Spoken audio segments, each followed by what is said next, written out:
উড়োজাহাজ সংকটের বাহানা দিয়ে লাভজনক ম্যানচেস্টার সিলেট বিমান রুট স্থগিতের প্রতিবাদে চেশিয়ার ও নর্থ ওয়েলস বাংলাদেশি কমিউনিটির উদ্যোগে প্রতিবাদ সভার আয়োজন করা হয় ক্যানারফনের সিভিউ রেস্টুরেন্টে। বিস্তারিত জানাচ্ছেন আমাদের নর্থ ইংল্যান্ডের বিশেষ প্রতিনিধি সৈয়দ সাদেক আহমেদ।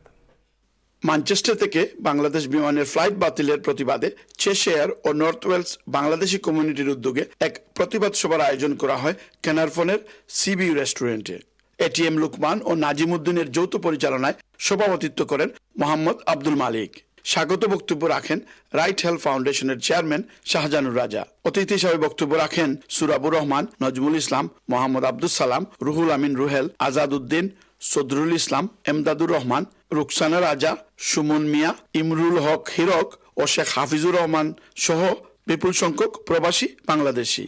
প্রবাসীদের প্রাণের দাবি ম্যানচেস্টার সিলেট ফ্লাইট বহাল ও সিলেটকে একটি পূর্ণাঙ্গ আন্তর্জাতিক বিমানবন্দরে রূপান্তরিত করার আহ্বান জানিয়েছেন তারা, যেখানে বাংলাদেশ বিমানের পাশাপাশি বিশ্বের অন্যান্য দেশের বিমানের ফ্লাইট পরিচালনার সুযোগ থাকবে। দাবি আদায় না হলে সকল প্রবাসীদের সাথে নিয়ে কঠোর আন্দোলনের ঘোষণা দিয়েছেন আয়োজকরা। আশা করি এই বিমান আর বন্ধ হইত না। যদি বন্ধ হয় তাহলে আমরা আরো কঠোরভাবে প্রতিবাদ জানাইব। আর আমরা সবাই এয়ার বাইকের সাইডে আপনার ইন্টারন্যাশনাল এয়ারপোর্ট সিলেট হইতো যেন সব দেশের প্লেন গিয়া নামতে পারে। তখন আমাদের যে হাজার হাজার বাঙালি আছে ইংল্যান্ডেতে তারা গিয়া কষ্ট যারা মুক্তিযুদ্ধের সময় বাংলাদেশ স্বাধীন করছে তারা এখন অনেক বয়স হয়েছে তারা, কিন্তু তারা কিন্তু ট্রানজেকশন করিয়া যাইতে পারে না। এই জন্যই আমরা আরো বেশি জোরালোভাবে প্রতিবাদ জানাইলাম।